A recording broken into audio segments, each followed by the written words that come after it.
Okay, so you're really interested in a comparison between the EOS M3 and the EOS M6. But should you not be aware of it, this is actually just the bonus material to the original review, which I've linked up here. So if you're interested, might as well want to check that out. Now, this bonus material is about look and feel, sensor aesthetic, manual focus, touch autofocus, and DSLR lens adaptation. So let's check that out. The M6 body is actually a teeny tiny little bit bigger and heavier than its predecessor, the M3. The base design hasn't changed, but if you take a closer look, it's a much nicer design. It shapes and curves much more nicely than the M3. Also with the M3, the only rubber part is that of the grip, whereas with the M6, this is where the rubber begins, moves all the way around here, covers the whole front and ends there. From the bottom, you got your NFC plates, your 1/4" tripod mount, and the battery and SD card slot are accessed the very same way with both cameras.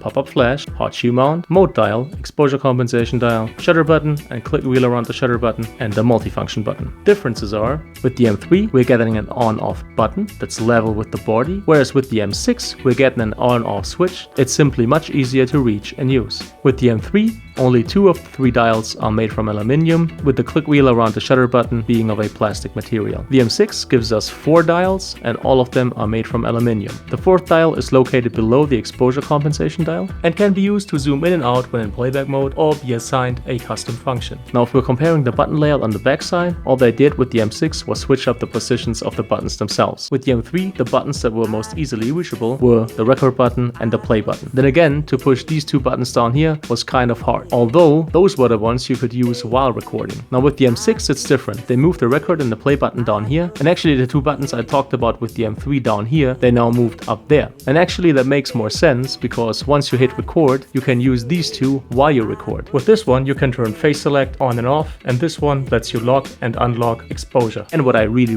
dig is the quality of the buttons themselves. The M3 really has a bad record and play button. They're plasticky, they're wiggly, you have to push them in real deep, they're quite simply not easy to use. The M6 really cured this problem with buttons of much better quality that feel much nicer to push, are much easier to push, and overall it's just a much nicer experience. Now on the right side, the M3 has its mini HDMI port, whereas the M6 has a micro HDMI port, a shutter remote check, and a dedicated Wi-Fi button. Now on the left side, the M3 comes with a mini USB, a 3.5mm 3-pole mic input, the Wi-Fi plate, and the little pop-up flash release. The M6 comes with a micro USB, again a 3.5mm 3-pole mic input, and the pop-up flash release. Flip screens work almost exactly the same, the only difference being this movement is specific to the screen of the M3. Other than that, 45-degree angle this way, 180-degree angle this way.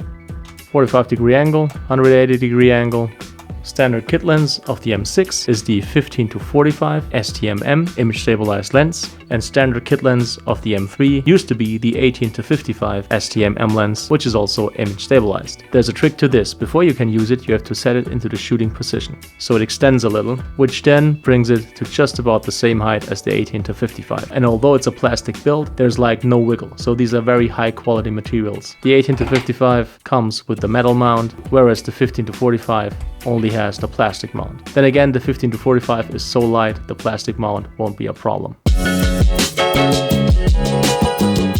Now, of course, if you did already own Canon DSLR lenses, there's a trick you can pull off. Via the EFS to EFM adapter, you can apply these DSLR lenses to the EOS M6 or M3 mirrorless bodies. This also works with third-party manufacturers like Tamron or Sigma, for example. But if you want to make sure autofocus performance, auto exposure performance, and image stabilization work just the same as with the native STM-M lenses, make sure you're using native Canon DSLR lenses. Like, for example, the 10-18 I'm going to show you now. Now, this is what you're getting from the 10-18 at 10mm, which normally I would use on my Canon 70D DSLR, but that is currently applied to the EOS M6 body via the EFS to EFM adapter. And since it's a native Canon lens, autofocus, auto exposure, and image stabilization work just as well as with the native STM-M lens selection. Also, at 10mm and a 1.6 crop factor, essentially you're getting a 60mm full frame equivalent. So on the wide end, it's even 1mm wider than the corresponding super wide angle of the STM-M lens selection, which is the 11-22 you're currently looking at on the EOS M3 at 11mm. Now the 10-18 being a full-blown DSLR lens, of course, is a lot bigger in build, so once applied to the mirrorless body via the adapter, it does kind of look a little disproportionate. Also, the camera does become front heavy, but then again, these are not things you can't handle. And while you're at it, why not apply different kinds of DSLR lenses, like for example this nice 18-135 to extend on your zoom range.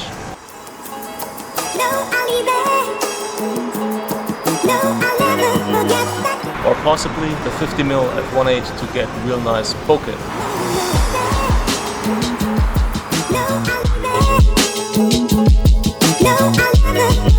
Now, shooting during the day with the unaltered standard profile, both cameras will give you decent color reproduction. There are, however, some differences. The M3 definitely favors the yellows more than the M6 does and has the overall lower saturation from the get-go, whereas the M6 definitely favors the reds more than the M3 does and has the overall higher saturation by default. Also, the M6 definitely drops the blacks harder than the M3 does. These comparison shots do a good job in illustrating the differences in color tone because they become most apparent with skin tone. The M3 definitely shows a tendency into the yellowish, whereas the M6 has a slight tendency towards the reddish. Now, for dynamic range comparison, I customized a profile to get the flattest possible image out of both cameras. Both cameras do a very good job in handling the highlights, but if we look at the shadows, again, and this time it's more apparent than before, the M6 just drops the shadows and the blacks harder than the M3 does. So in conclusion, having the slightly more limited dynamic range of the two cameras. Still, this minute difference can easily be taken care of in post-production by simply raising the blacks manually just by a little.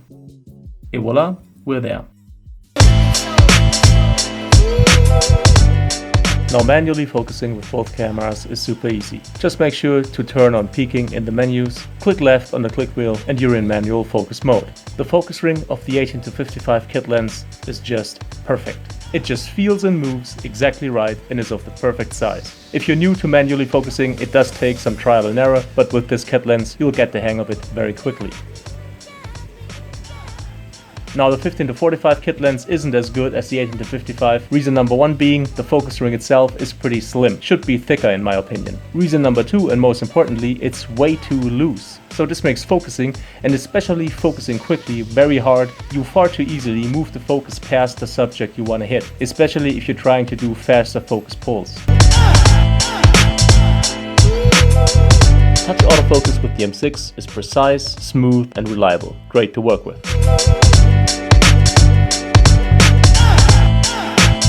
On the M3 side of things, you can definitely see that it is a hybrid system. It does react more like an AF system for stills. In this AF mode, it is noticeably faster than the dual pixel AF, which takes its time, but is definitely more precise. Because every once in a while, the M3 just doesn't do what you want it to do, although there doesn't seem to be a reason for it. So even with autofocus, with you specifically telling the camera where to focus on, sometimes it just takes its time to do that, or it doesn't do it at all until you touch twice. Though this only very rarely happens. So I hope you enjoyed the bonus material as well. I just had to put it into a separate video because otherwise the original review would have been like half an hour long. So if you did enjoy, again, I'd very much appreciate it if you left a thumbs up. Any kind of comment or feedback is welcome and I will try to answer as quickly as possible. Also, should you feel like supporting the channel, definitely check out the video description. There might be some product links that are interesting for you. In any case, as always, thank you so much for your time. Thank you for watching and hopefully see you in another video.